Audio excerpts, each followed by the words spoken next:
Beast, I thought you already covered this weapon. I did. That was a great video. Link below. But times have changed. The De-Atomizer is no longer fresh off the press. I have a lot more experience with this weapon, and Epic has changed the way this game plays, so let's get right into it. If you, for some reason, don't know anything about the De-Atomizer, then you are in for a treat. This thing is an absolute powerhouse, and I have ranked it #1, tied with some of the other launchers in my top 10 weapons video, which is some extremely high praise coming from someone like me who is kind of a stickler about math. Like, I don't really like to rank weapons based on opinion. So if I put this weapon in the #1 slot, you know that this is a no compromises weapon. If you are cheap and you don't like to spend perk up, this is definitely something to spec into, because the De-Atomizer looks really unsuspecting at first glance. You think, what, 40,000 damage, no headshot bonus, really high crit. Don't know why you'd run that on such a, slow firing single shot weapon, Beast. I thought you hated that. Well, it explodes into a lot of projectiles. What I counted on stream one time with everybody when we were running Storm King is it explodes initially, which is a nice impact, and then it explodes into 8 different projectiles going up and down, which is a grand total, if I'm not mistaken, and we counted correctly, about 17 total explosions per shot. And each and every one of those has a chance to crit, and every single enemy that gets hit by this also has its own individual chance to crit. So that is why I run crit damage on this. It is a single shot weapon that hits 17 times. Now, it's a big area. You're never going to hit the same target with all those shots. Even the Storm King is only taking about half of those, which is a ton, by the way. But still, I highly recommend running this weapon with a crit build just because it will maximize your performance, and this is probably the best crowd clearing weapon in the game. I say that based on experience and, like I said, math. It just really checks out on sheet, and when I am in trouble and I am scared in a mission, you'll see this in a lot of my videos if you've never noticed it before. If I'm panicking in some kind of gameplay that I was getting for you guys, it's the De-Atomizer that I pull out to eliminate that crowd because it's just so good at it. Now,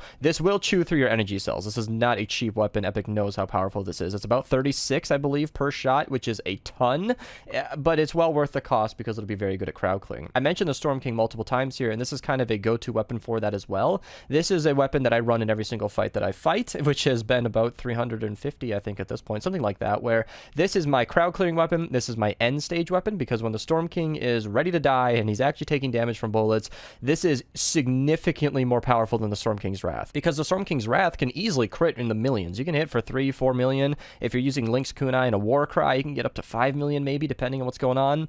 But the De-Atomizer, without Link's Kunai, Warcry, or anything, can shoot him once, hit him like 10 times, each with their own chance to crit, and you can consistently do about 1 million damage per shot or more if you get lucky with those crits, and that can easily outweigh the Storm King's Wrath, because I mentioned it can crit for the millions, but it only, crits for the millions. Its normal shots will fall way behind the De-Atomizer, and with a lot of experience and my best, teammates for running the Storm King, we all pull out a De-Atomizer, and it is the best way to finish off the Storm King, hands down. So now with that monumental amount of praise out of the way, let's talk about what the perks are for this and kind of the reason that I'm recording this, because, like I mentioned, they changed durability. And my perks are the same. We already talked about it. Crit damage is the way to go. I almost always recommend triple damage for launchers, and I'm not going to say that that's not an option here. If you are somebody who just hates crits, triple damage will be fine. This is a powerhouse. It's not going to need that damage of the crits. It just helps a lot, when you're trying to min-max kind of thing.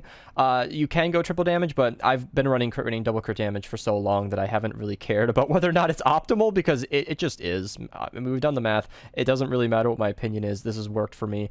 But my, difference here is heat capacity. So durability is no longer necessary. You don't need it. They up the durability for all of these weapons. It now takes energy cells instead of having an infinite supply. I think it always took energy cells. I don't remember, you guys. It doesn't matter. The point is, this durability perk did used to get a lot of extra shots. I did the math on my old video, I think, and it was a significant amount. You could use it for a lot longer, but now that that's not a problem, I use heat capacity, which is kind of a big deal. In my experience, heat capacity allows me to shoot 6 shots before overheating compared to 4. And that might not sound like a lot, but it really is. It really, really is. Because in the Storm King fight, which is where I use this weapon primarily, or in normal missions even, I'll switch to this as a secondary, shoot off, enough shots to overheat, and then I'm back to my primary. If that can be 2 more shots instead of, the normal 4, that is literally, like I said, in that end stage of the Storm King, a couple million extra damage before having to put this weapon back away. So I switched to heat capacity right away, and I've never looked back. So there really is no point for cooling rate. That just happens automatically on the side. It's not really something I'm terribly concerned about. In the Storm King, for example, I'll switch back to my Storm King's Wrath, rattle off a few shots, then go back to De-Atomizer. So the cooling rate is kind of negligible. It's not really a consideration here. And then with the damage, of course, is kind of one of those funny little comparisons where, yeah, more damage per shot sounds nice, but 30% damage will not be as impactful as 2 extra shots before overheating, at least in the way that I personally use it.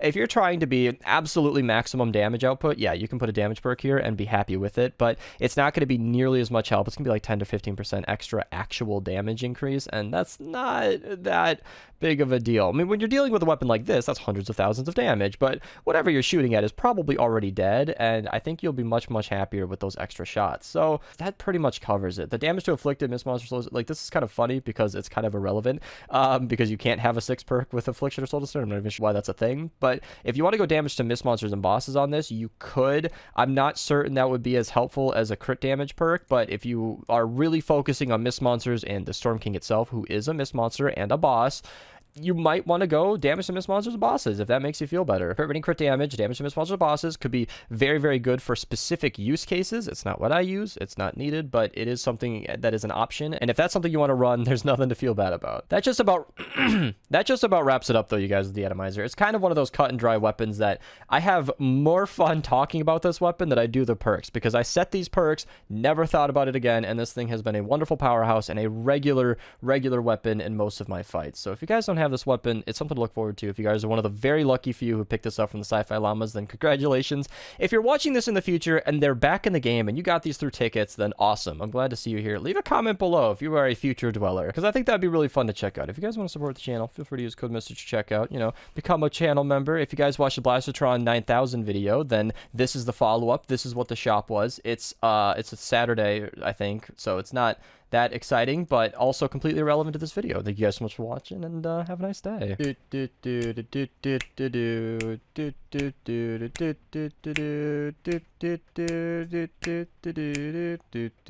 And then